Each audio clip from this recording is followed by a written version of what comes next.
is part of PhilHealth's implementation of the Consulta package to our beneficiaries, no? So meron kasing program na learners registration ng PhilHealth.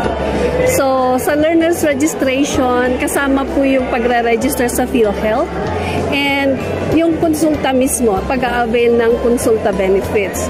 So yung mga konsulta benefits, yun po yung first patient encounter o kaya health screening and then consultation na gagawin ng doktor.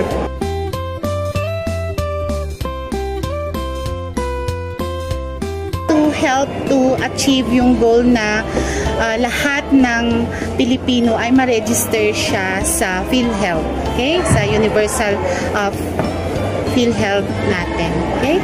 So, yun.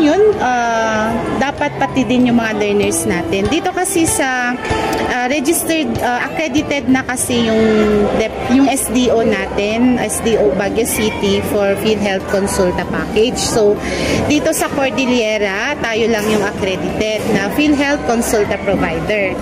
So, yun, kapag na-register natin, kung sino yung mga na-register natin, they can avail of the PhilHealth Consulta Package. Para ma-inform po kami sa mga importanteng impormasyon po na maaaring magamit po namin sa aming kinabukasan.